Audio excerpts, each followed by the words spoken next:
సంవత్సరాల ఉద్యమంలో క్రియాశీలకంగా ఉన్నారు.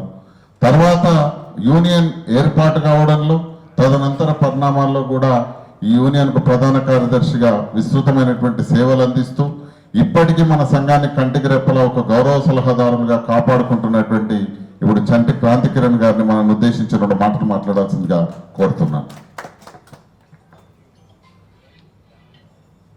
అందరికీ వేదిక మీద ఉన్న మనందరి మార్గదర్శి అధ్యక్షులు నారాయణ సార్ గారికి, అట్లాగే మా మిత్రుడు యూనియన్ ప్రధాన కార్యదర్శి మారుతి సాగర్ గారికి, అట్లాగే టెంజు అధ్యక్షులు విష్ణు గారికి, యూనియన్ కోశాధికారికి యోగానంద్ గారికి, అట్లాగే సీనియర్ జర్నలిస్టు మన యూనియన్ మొదటి నుంచి మనతో ఉన్న ఉద్యమకారుడు హజారి గారికి, అట్లాగే ఐజేయు నాయకులు భాస్కర్ గారికి, వేదిక మీద రమణ గారు టెంజు ప్రధాన కార్యదర్శి రమణ గారికి, అట్లాగే అధ్యక్షులు గౌరవ అధ్యక్షులు కుత్బుల్లాపూర్ నూతనంగా కార్యవర్గం ఏర్పాటు చేసి గౌరవ అధ్యక్షులుగా ఎన్నికైన జంగిడి కృష్ణారెడ్డి గారికి, అధ్యక్షులు మాదిగారి సుగ్రీవుడు గారికి, ప్రధాన కార్యదర్శి నాలెటి మాధవరెడ్డి గారికి, కోశాధికారి ఎర్రల బాబు గారికి, అట్లాగే చాలామంది ఉపాధ్యక్షులు, సహాయ కార్యదర్శులు, కార్యవర్గ సభ్యులు, అట్లాగే కార్యనిర్వాహక కార్యదర్శులు, కొత్తగా ఏర్పడ్డ కమిటీ సభ్యులందరికీ కూడా నేను నమస్కారం తెలియజేసుకుంటున్నాను, అభినందనలు తెలియజేస్తున్నాను. ఇప్పుడు ఇది నేను మాట్లాడడం అసాధారణం. ఎందుకంటే మన ఏ మీటింగ్ అయినా సారు మాట్లాడి చేయగొడతాడు, మనం సార్ చేతి వెళ్ళిపోవడమే ఉంటుంది. కానీ సార్ మాట్లాడిన తర్వాత మాట్లాడడం అనేది బహుశా నేను కూడా ఫస్ట్ టైం చూస్తున్నాను, నాకు కూడా ఫస్ట్ అనుభవం ఉన్నది. సో సార్ అన్ని విషయాలని చెప్పడం జరిగింది. నేను టీఆర్ఎస్ ఎమ్మెల్యే కంటే కూడా నేను జర్నలిస్ట్గానే, నాకు ఇప్పటికి కూడా జర్నలిస్ట్గానే ఉంటేనే నేను సాటిస్ఫైతో ఉన్నాను.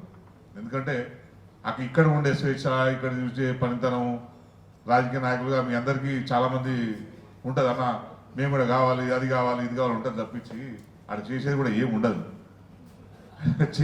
చేసేది ఏమి ఉండదు, చేయనీయని వాళ్ళు చాలామంది ఉంటారు మన చుట్టుపక్కల. సో జర్నలిస్ట్గానే ఇంకా ఒక 10 మందికి అయితే ఉపయోగపడతాం. నేను ప్రాక్టికల్గా జర్నలిస్ట్గా నేను 25 సంవత్సరాలు పనిచేసే కాలంలో మేమిద్దరం ఈనాడులో సింగల్రం, నాది కూడా బాలనగర్ జోనే, మా బాగా దగ్గర సంబంధాలు. కుత్బుల్లాపూర్లో బాలనగర్ జోనే వస్తున్నాయి. అప్పుడు ఈ నుంచి నీకు రాయదుర్గం దాకా బాలనగర్ జోనే ఉంటుండే మాకు అప్పుడు. సో అట్లా మా దగ్గరకు వచ్చేటోళ్ళు, ఏదైనా ఇష్యూస్ ఉన్న వాళ్ళు, జనాలకు ఏదైనా అట్లా సాయం చేసేటోళ్ళం. అంటే సాయం అంటే పైసలు కాదు, ఏమైనా సమస్య వస్తే ఆ సమస్యను పేపర్లో రాస్తే వెంటనే పరిష్కారం అయ్యే పరిస్థితి ఉండేది. ఇప్పుడు ఎమ్మెల్యే చెప్పినా కాదు, మంత్రి చెప్పినా కాదు, పేపర్లో 10 సార్లు చేసినా కూడా పరిష్కారం అయ్యే పరిస్థితి లేదు. అదేమంటారు చూడు, కుంభకారు ఉండిన లెక్క ఇప్పుడున్న పరిస్థితి ఉన్నది. అటువంటి ఒక పరిస్థితిలో ఇప్పుడు రాష్ట్రం ఉన్నది. సార్ కూడా చాలా అద్భుతంగా తెలంగాణ తనాన్ని మనం కాపాడుకోవాల్సిన అవసరం ఉన్నదని చెప్పి సార్ మొదటి నుంచి కూడా సార్ ఉపన్యాసాలతోని, సార్ లాంటి సార్ రాసిన రచనలతోని మేమందరం కూడా ఉత్తేజిస్తాం ఇవ్వడం. ఇప్పుడు మళ్ళీ కూడా మనందరం ఎవరైనా సరే, ఏ పార్టీలో ఉన్నా సరే, రాజకీయాలు పక్కన పెట్టినా కూడా అందరం కూడా తెలంగాణ వాదులం. ఎందుకంటే ఇప్పుడున్న మంత్రులు చాలామంది కూడా తెలంగాణ ఉద్యమంలో ఉన్నారు. కానీ ఇప్పుడు మన తెలంగాణ స్వభావాన్ని మనం కోల్పోతే మన అస్తిత్వానికి దెబ్బ జరుగుతుంది అనే విషయాన్ని మనం గుర్తుపెట్టుకోవాలి. ప్రతి సందర్భంలో కూడా, ఉద్యమం జరిగిన ప్రతి సందర్భంలో కూడా ఎక్కడ సందిగ్ధత వచ్చినా, ఎక్కడ స్తబ్దత వచ్చినా ఆ స్తబ్దతని బద్దలు చేసిన వాళ్ళు తెలంగాణ జర్నలిస్టులు. మొత్తం రాష్ట్ర వ్యాప్తంగా కూడా అందరూ సైలెంట్గా ఉన్న, పార్టీలుగా విడిపోయి, సంఘాలుగా విడిపోయి, ఎవరికి వారుగా ఉన్నా కూడా సార్ పెద్దరికంలో, సార్ మధ్యవర్తిత్వంలో అందరినీ కూర్చోబెట్టి శాసించి తెలంగాణ ఉద్యమంలో అందరినీ కూడా ఏకం చేసిన ఘనత తెలంగాణ జర్నలిస్టుల పోరుకి దక్కుతుంది. అప్పుడు నాయకులుగా మన అల్లనారాయణ సార్కి దక్కుతుందన్న విషయాన్ని వచ్చి ఇక్కడ ఉన్న అందరికీ చాలామంది తెలిసి ఉంటుంది. కానీ ప్రస్తుత కొత్త తరం ఇంతకు సార్ అన్నట్టు నిన్న వచ్చిన కూడా ఏం చేయని సంఘాలు కూడా, వ్యతిరేకించిన సంఘాలు కూడా, మేము తెలంగాణ ఉద్యమంలో ఉన్నాం, మేమే తెలంగాణ జర్నలిస్టులం, తెలంగాణ మాదని మేమే చేసినామని చెప్పుకుంటారు. సంతోషమే. కానీ మరి ఇటువంటి సందర్భంలో మీరు మాట్లాడితే ఇటువంటి సందర్భంలో తెలంగాణ వ్యతిరేక శక్తుల విగ్రహాలు హైదరాబాద్లో పెడుతున్నప్పుడు, తెలంగాణ అనే మాటనే ఎత్తొద్దు అనే అసెంబ్లీలో తీర్మానం చేసిన వ్యక్తులను పొగుడుతున్నప్పుడు, తెలంగాణ గడ్డ మీద వాళ్ళ ఆధిపత్యం మళ్ళీ పెరుగుతున్నప్పుడు మీరు నిజంగా మాట్లాడితే మేము కూడా మీరు తెలంగాణ కోసం కొట్టాడినని మేము యాక్సెప్ట్ చేస్తాం. ఎందుకంటే ఏదో మిమ్మల్ని దూషించో ఇంకోటి దూషించడం కాదు, మనం తెలంగాణ అస్తిత్వాన్ని కాపాడుకోవడానికి చేస్తున్న ప్రయత్నం కనుక కలిసి వచ్చే అందరితోని తెలంగాణ కోసం కలివిడిగా ఉండాలని చెప్పి చేసే ప్రయత్నం చేస్తే జర్నలిస్టే చేస్తారు, మనమే చేస్తాం. అది ఇంకా నిజంగా చెప్పాలంటే జర్నలిస్టులలో ఒక తీవ్రమైన కదలిక కుతుబులాపూర్ నుంచే వచ్చింది. కుతుబులాపూర్ నుంచే వచ్చింది. ఆ మీటింగ్లో సాగర్పేట జేఏసీ మీటింగు గద్దరన్న, అలనారాయణ సారు, కోదరాం సారు వచ్చింది. కోదరాం సారు అప్పుడు జేఏసీ మీటింగ్ పెట్టి ఒక స్తబ్దగా ఉన్న పరిస్థితిని బ్లాస్ట్ చేసింది, అందరికి ఒక ఊతమిచ్చింది కుతుబులాపూర్లో ఉన్న జర్నలిస్టులు అక్కడ ఆ మీటింగ్. సో అటువంటి స్ఫూర్తిని ఇచ్చిన కుతుబులాపూర్ నుంచి మళ్ళీ సార్ కూడా అనుకోకుండానో యాదృచ్ఛికంగానో ఆ రకంగా మళ్ళీ సార్ మాట్లాడిండు అదే విషయం. ఎన్టీ రామారావును పోవడం, చంద్రబాబును పోవడం దేని సంకేతం ఇది? తెలంగాణ అస్తిత్వాన్ని వాళ్ళు మొత్తం దెబ్బతీసిన వాళ్ళు, తెలంగాణ సంపద మొత్తాన్ని కూలగొట్టిన వాళ్ళు, తెలంగాణ వనరులన్నీ దోసుకోవడానికి ఆస్కారం ఇచ్చిన వాళ్ళు, అటువంటి వాళ్ళు మళ్ళీ మన గడ్డ మీద వాళ్ళను ఒక హీరోలుగా, వాళ్ళను ఒక జాతిపితలుగా పొగిడే పరిస్థితి వచ్చిందంటే మళ్ళీ రేపు తెలంగాణకి ఒక ప్రమాద గంటికలు ఉన్నాయి అనేది సార్ చెప్పిండు. 100% అదే పరిస్థితి ఉన్నాయి కనుక మనందరం కూడా చాలా రిలాక్స్ మూడ్లో ఉన్నాం. నిజంగా చెప్పాలంటే అందరం రిలాక్స్ మూడ్లో ఉన్నాం. తెలంగాణ వచ్చింది, ఏమున్నా లేదంటే పెద్ద మూమెంట్ అంటే నిజంగా అంతే కదా, ఒక పెద్ద యుద్ధం చేసిన తర్వాత బాగా మస్తు కొట్లాడినాం, మొత్తం కొట్లాడినాం చాలులే అని ఒక రిలాక్స్ మూడ్లో అందరూ మీరున్నారు, మేమున్నాం. కానీ ఆ రిలాక్స్ మూడ్ నుంచి బయటికి రావాల్సిన పరిస్థితి ఇప్పుడైతే కనిపిస్తున్నదని సారు చెప్పిన దాంట్లో చాలా స్పష్టంగా ఉన్నది. కనుక మనందరం కూడా మళ్ళీ ఐక్యంగా మన వృత్తి చేసుకోవడానికి వృత్తిపరంగా మీకు ఛానళ్ళు, పత్రికలు ఉన్నాయి. కానీ సమాజంలో మన బాధ్యత నెరవేర్చడానికి ఒక జర్నలిస్ట్గా కూడా పనిచేస్తూ పోతుంటేనే మనం తెలంగాణ ఉద్యమంలో జర్నలిస్టుల పాత్ర ఎంత మేరకు ఉందో ఇంకా కొనసాగింపుగా ఉంటుంది అని చెప్పి నేను మీ అందరికీ తెలియజేసుకుంటూ, జర్నలిస్టుల హక్కుల కోసం తెలంగాణ రాష్ట్రం ఏర్పడిన తర్వాత మేము ఒకటే నిర్ణయించాం. అప్పటి వరకు జర్నలిస్టుల పూర్వంగా ఉన్నాం.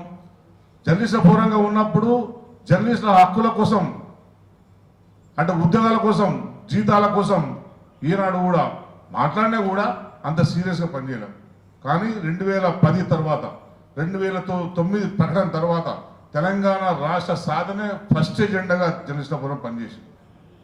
14 దాకా సీరియస్గా మీ అందరి సహకారం చేసిన తర్వాత తెలంగాణ వచ్చిన తర్వాత మీటింగ్ పెట్టి ఇకపై జర్నలిస్టుల ఫోరం యూనియన్ యాక్టివిటీగా జర్నలిస్టుల కోసమే పాటుపడుతుంది అని చెప్పి నిర్ణయం తీసుకోవడం జరిగింది. దానికి అనుగుణంగా నిర్ణయం తీసుకున్నాకనే సార్కు ప్రెస్ అకాడమీ చైర్మన్గా వచ్చిన తర్వాత 5-10 సంవత్సరాలు ఏ ప్రెస్ అకాడమీ చేయని విధంగా అన్ని సంక్షేమ పథకాలని సార్ నాయకత్వంలో అప్పటి గవర్నమెంట్ తీసుకొచ్చింది. ఎందుకంటే తెలంగాణ జర్నలిస్టులకు కృతజ్ఞతగా, తెలంగాణ జర్నలిస్టులకు వివక్షకు గురైనరు, నిర్లక్ష్యానికి గురైనరు అని ఆనాటి ప్రభుత్వాన్ని కేసీఆర్ గారిని ఒప్పించి ప్రెస్ అకాడమీ నుంచి పెన్షన్స్, అట్లాగే చనిపోయిన వారికి డబ్బులు, ఇంకా ప్రెస్ కరోనా టైంలో అసలు ఏ ప్రభుత్వం పెట్టలేదు. కరోనా టైంలో చనిపోయిన వారికి, అట్లాగే జ్వరం వచ్చిన వాళ్ళు హాస్పిటల్ అయిన వారికి ఖర్చులు, ఎల్ఓసీలు, అసలు మేమైతే ఎన్ని నిమ్స్ హాస్పిటల్ నిమ్స్ ఒక టీమే పనిచేస్తుండే.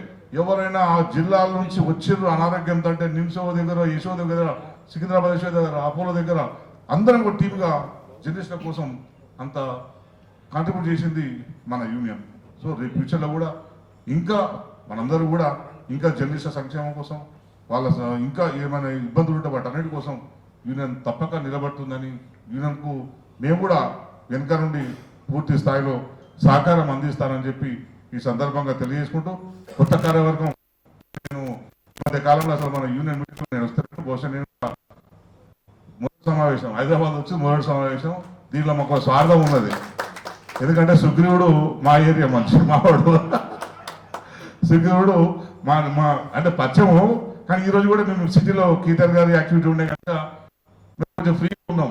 ఇప్పుడు వస్తూ రాకుండా ఇట్లా మనవాడే చాలా సందర్భాలు సాగర్ పిలిచిండు సార్ పిలిచిన రాలేకపోయినా ఇప్పుడైనా మా సెక్యూరిటీ కోసమైనా మిమ్మల్ని అందరినీ కలుసుకునే అవకాశం వచ్చినందుకు మీ అందరికీ అట్లా అని చెప్పి మీ పట్ల కాదు, నేను లోకల్ అంటే హైదరాబాద్ కూడా ఉన్నాను. మళ్ళీ నేను నా కెరీర్ మొత్తం హైదరాబాదే. ఇంకా అంతా చాలా మంది ఉన్నారు, ఇంటర్వ్యూ చూడలే కానీ అందరూ మన చాలా మంది ఉన్నారు. నేను 20 సంవత్సరాలు ఇక్కడ స్టింగర్ నుంచి ఒక ఛానల్ ఎడిటర్ కాక ఎదిగినంటే ఇక్కడ నుంచి ఎదిగినా. సో మీ అందరికి కూడా తప్పకుండా మా అభినందనలు తెలియజేసుకుంటూ బాగా పనిచేసుకోండి, ఐక్యంగా ఉండండి. ఐక్యంగా వండుకుంటూనే మన ప్రయోజనాలు దెబ్బ కాకుండా చూసుకోండి, మన సంక్షేమం దెబ్బ జరగకుండా చూసుకోండి, తెలంగాణకు అండగా ఉండడానికి ప్రయత్నం చేయండి అని చెప్పి కోరుకుంటూ